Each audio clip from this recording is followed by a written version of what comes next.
በስመ አብ ወወልድ ወመንፈስ ቅዱስ አህዱ አምላክ አሜን። ግንቦት 23 ቀን የሚከበሩ የቅዱሳን በዓላት ዮልዮስ ወአፍሮዲጡ ሐዋርያት። ቅዱሳን ሐዋርያትና አርድእት በቁጥር 84 ቢሆኑም በመጽሐፍ ቅዱስ ውስጥ ታሪኩ በዝርዝር የተጻፈለት ቅዱስ ጳውሎስ ነው።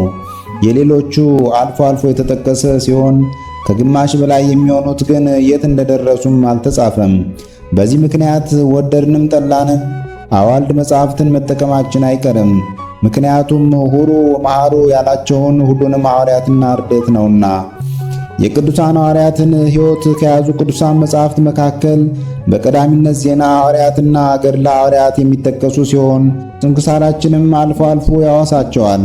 በዚህም መሠረት ዛሬ ቅድስት ቤተ ክርስቲያን ከ72ቱ አርድእት የሚቆጠሩትን ቅዱስ ዮልዮስንና ቅዱስ አፍሮዲጡን ታከብራለች። ሁለቱም ከጌታችን እግር ስር ለ3 ዓመታት ተምረው በበዓለ ሃምሳ መንፈስ ቅዱስን ተቀብለው ከባልንጀሮቻቸው ሐዋርያት ጋር ለወንጌል አገልግሎት ሀገራትን ዙረዋል። በሐዋርያት ሲኖዶስም ጵጵስናን ተሹመዋል። በአገልግሎት በነበሩባቸው የእስያና አውሮፓ ሀገራት አላፍ ነፍሳትን ወደ ሕይወት ሲማርኩ ግፍን በአኩቴት ተቀብለዋል። ከጌታችን የማይጠፋ የሕይወት አክሊልም ተቀዳጅተዋል። በተለይ ቅዱስ ዮልዮስ ከቅዱስ ጳውሎስ ጋር መከራን በመቀበሉ በሮሜ መልእክቱ ምዕራፍ 16 ቁጥር 7 ላይ አወድሶታል። ከቅዱስ እንድራኒቆስ ጋርም በጣም ይዋደዱ ነበርና ትናንት እርሱን ገንዞ ቀብሮ በእንባ ወደ ጌታው ጸለየ። ጌታችንም በማግስቱ ማለትም ዛሬ አሳርፎታል። አምላከ ቅዱሳን ከሐዋርያቱ ትጋትና በረከት ያድለን። ወበዛቲ ዕለት ተወልደ አብ ክቡር አረጋዊ ወሰማዕት ጻድቅ አቡነ ታዲዮስ ዘጽላለሽ። በዚች ዕለት ኢትዮጵያዊው ጻድቅ አቡነ ታዲዮስ ተወለዱ። አቡነ ታዲዮስ ዘጽላለሽ ትውልድ አገራቸው ጽላለሽ ወይም ዞረሬ ነው። አባታቸው ሮማኔዎስ እናታቸው ማርታ ይባላሉ። አባታቸው ሮማኔዎስ ቄስ ነው። የአቡነ ተክለ ሃይማኖት አጎት ናቸው። በእናታቸው ማኅፀን ሳሉ በጽላለሽ ረሃብ ጸንቶ ነበር። እሳቸው ግንቦት 23 ቀን በመንፈቀ ሌሊት በልብሰ ብርሃን ተጠቅልለው ተወለዱ። ቤታቸው በበረከት ተመላ። ለአገሬው ዝናብ ዘንቦለት ሕዝቡ ከጻድቁ እናትና አባት የተመጸወቱትን ከፍለው ዘሩ። አቡነ ታዲዮስ በተወለዱ በ40 ቀናቸው ሐምሌ 2 ቀን ሲጠመቁ የተዘራው እህል አንድ ሳይቀር አፍርቶ ተገኝቷል። ዕድሜያቸው ለትምህርት ሲደርስ ለሊቀ ካህናቱ ለሕይወት ብነ ሰጥተዋቸው ሲማሩ አደጉ። አቡነ ተክለ ሃይማኖት ዳሞት ወይም ወላይታ ተሻግረው መተሎሚን አስተምረው በእግዚአብሔር ቸርነት በአንተ ጸሎት መተሎሜን በሃይማኖት ወድጀዋለሁ በምግባር አሳድጀዋለሁና እህትህን ይዘህ በቶሎና ብለው ላኩባቸው። እህታቸው ትቤጽዮን ትባላለች። የመተሎሜን ወንድም ዝግናን አግብታ አባ ኤልያስን ወልዳለች። ከባሏ ተጣልታ ነበርና እሷን ከባሏ አስታርቀው እሳቸው አቡነ ተክለ ሃይማኖትን እያገለገሉ 9 ዓመት ኖረዋል። በኋላ አቡነ ተክለ ሃይማኖት ወደ አባ በጸሎተ ሚካኤል ሲሄዱ እሳቸው ወደ ጽላለሽ ተመልሰው ስለነበር አፄ ይኩኖ አምላክ እንድትመክረኝ እንድትገጽሰኝ ከቤቴ ተቀመጥ ብለው ከቤተ መንግሥት አስቀመጣቸው። ሰይጣን ለጸብ ለምቀኝነት አያርፍምና ጠላ ቤቷን ክፉ የሚገድል ሽታ አሸተታትና ሞተች። አባ ታዲዮስ ወንዝ ገብተው ሲጸልዩ ሙታ ተነስታለች። ከዚያ በኋላ ውዳሴ ከንቱ ይሆንብኛል ብለው ወደ ደብረ ሊባኖስ ተመለሱ። አቡነ ተክለ ሃይማኖት ወደ ጽጋጋ ወይም ጅጅጋ ሂድ አሏቸው። ለምን ቢሉ አባ ኖሪዎስ ሄደው ሲያስተምሩ የአገሬው ሰዎች ደብድበው አስሯቸው ነበርና እሳቸውን ለማስፈታት ነበር። የአካባቢው ንጉሥ መዮጥ ይባላል። በነፋስ ሰረገላ ተጭነው ሄደው ከፊቱ ወርደው ሲቆሙ ደንግጦ ከሰማይ መላእክት ነው ወይስ ከሰው ወገን ቢላቸው እኔ ከሰው ወገን ነኝ አሉት። ክርስትናንም አስተማሩት። ጋኔል ከእሳት ላይ ጥሎት ሲሰቃይ የሚኖር ልጅ ነበረው፣ አድነውለታል። ይህን አይቶ አምኖ ሕዝቡም እንዲያምኑና ክርስትና እንዲቀበሉ አዋጅ ነገረ። እንደ ሐዋርያው ታዲዮስ 25 ግመል በመርፌ ቀዳዳ በታምራት አሳልፈው በማሳየታቸው አፍጃል የሚባል የአንድ ባለጠጋ ልጅ በምትሃት እንደሚያደርጉት አድርጎ በመናገሩ ከግመሎቹ አንዲቱ ረግጣው ሞተ። ይህን ሙሳ የሚባል ልጅም በተቀበረ በሦስተኛው ቀን አልዓዛርን ከሙታን ባስነሳው በኢየሱስ ክርስቶስ ስም ልጄና ተነስ ብለህ ይህንን መቋሚያን ወስደ ከመቃብሩ ላይ አኑር ብለው በአፍጃር ሰጥተውት እንዳሉት ቢያደርግ አፈፍ ብሎ ተነስቷል። ይህንን አይተው ሕዝቡ ሁሉ አምነዋል። ከዚህ በኋላ ሙሳን ሙሴ ብለው ሊቀ ካህናት አድርገው 12 አብያተ ክርስቲያናት አሳንጸው አኖሬዎስን ይዘው ተመልሰዋል። አቡነ ተክለ ሃይማኖትም ከንጉሡ ተማክረው ሊቀ ካህናት ዘጽላለሽ ብለው ሽሟቸዋል። ንጉሥ አምደ ጽዮን ፍቅረ ዝሙት አድሮበት የአባቱን ቅምጥ ቢያገባት ሄደው ገሰጹት።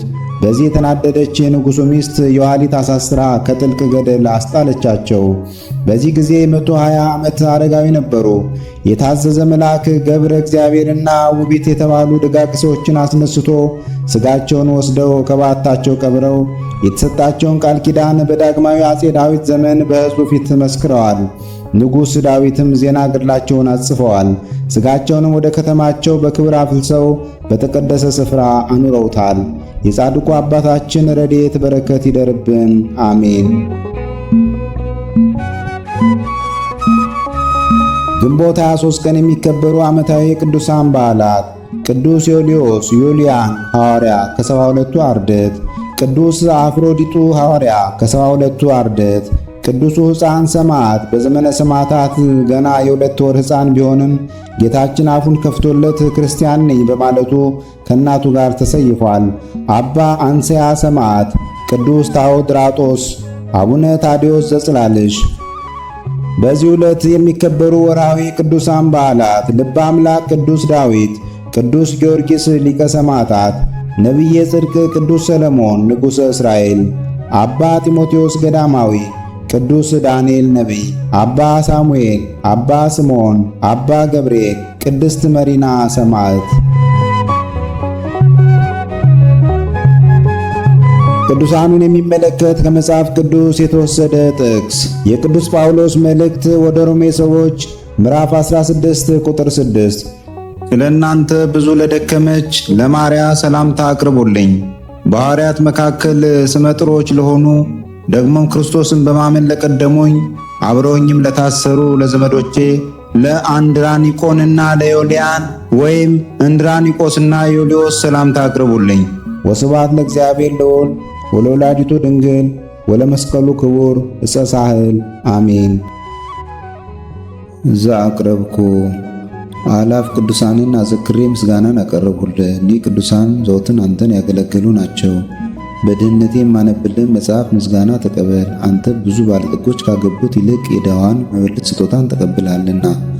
ቅዱሳን የሆናችሁ ነቢያት፣ ለማስተማር የተመረጣችሁ ሐዋርያት፣ ሰማዕታት፣ ጻድቃን፣ ትጉሃን የሆናችሁ መላእክት፣ እናንተም ደናግል ቸር የሆናችሁ መነኮሳት ይህችን ጉባኤ አንድነታችን መባረክን ባርኩ። ስትባርኩም ከሕፃናቱ ጀምራችሁ እስከ ሽማግሌው ድረስ ይሁን።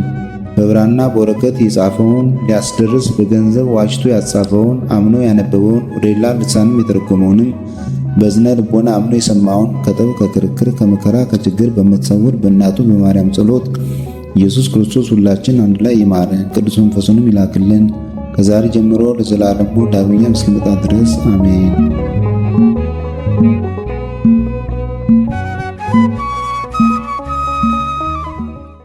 ነቢያት ወሐዋርያት